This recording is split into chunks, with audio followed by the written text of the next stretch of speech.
बेपटरी हो गई है फिर से वो डील जिस डील को लेकर उम्मीद जताई जा रही थी कि कम से कम एमओयू साइन होने के बाद अमेरिका अपनी बात पर टिका रहेगा और तो और वो इजराइल पर यह दबाव डालेगा कि लेबनान पर अटैक बंद हो।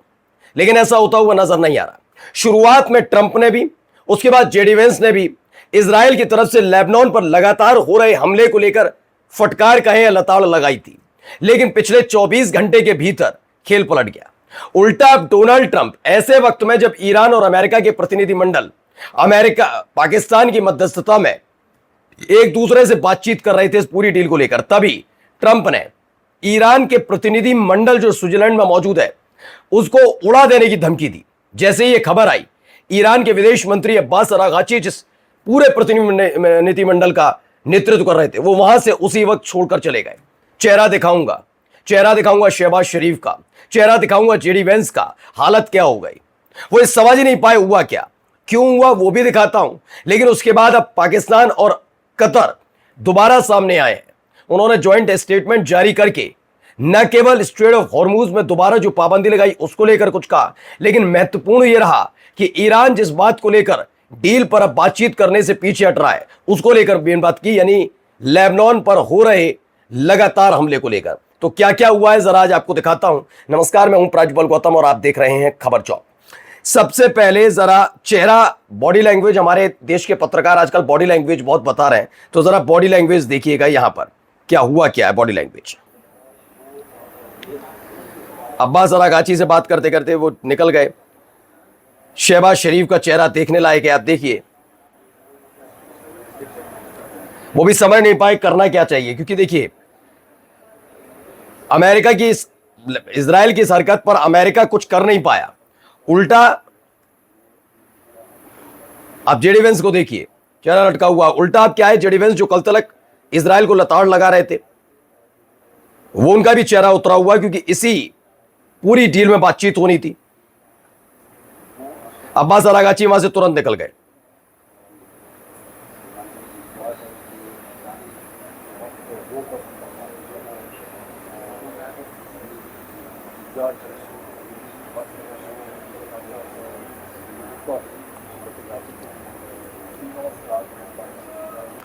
तो दावा जो किया जा रहा है वो बता दूं आपको, बड़ी खबर है। ट्रंप की धमकियों की वजह से ईरानी टीम ने अचानक स्विट्जरलैंड में हो रही अहम बातचीत छोड़ दी।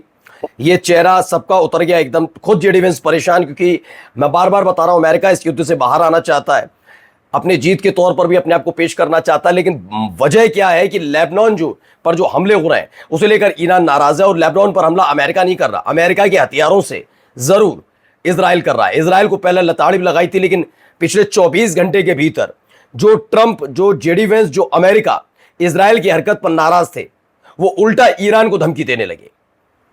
कोई ना कोई एक दुखती हुई नब्ज है जिसे पकड़ रखा है नेतन्याहू ने शायद। देखिए क्या कहा उन्होंने, लेबनान में अपने प्रॉक्सी रोके ईरान।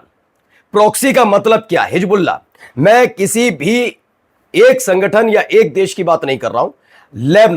लेबनान में पहले इस बात को समझना होगा कि लेबनान पर जब हमले हो रहे हैं तो लेबनान की जनता उसमें मारी जा रही है हिजबुल्लाह के नाम पर।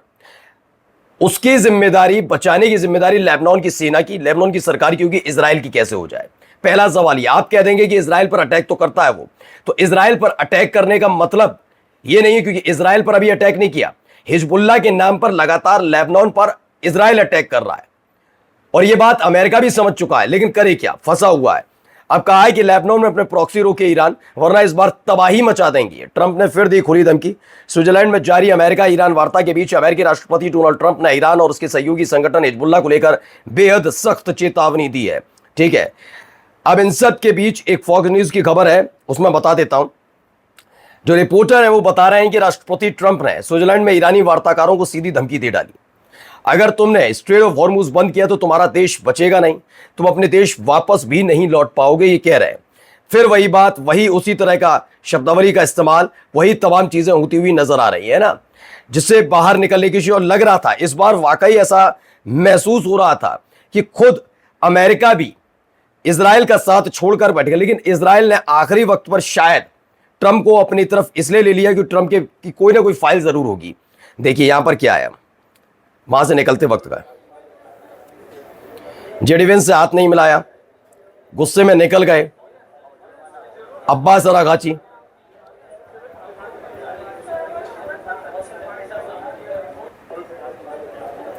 तो इसमें दावा किया जा रहा है भाई कि ईरानी डेलीगेशन ने फोटो अप के दौरान यूएस डेलीगेशन से हाथ मिलाने से इनकार कर दिया।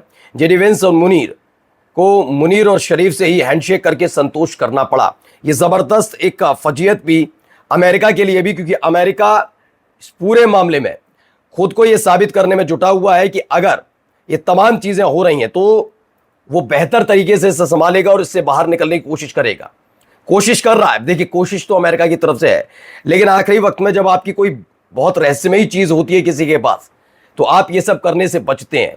यही वजह ना। अब देखिए इसमें क्या बताया है कि ईरान पर दोबारा हमला करने की डोनाल्ड ट्रंप की धमकी के बाद, जो भी मैंने आपको दिखाया, ईरानी प्रतिनिधि बातचीत छोड़कर बीच में चले गए। इससे पहले लेक ल्यूरेस समिट स्विट्जरलैंड में यूएस ईरान के बीच 82 मिनट की बातचीत हुई।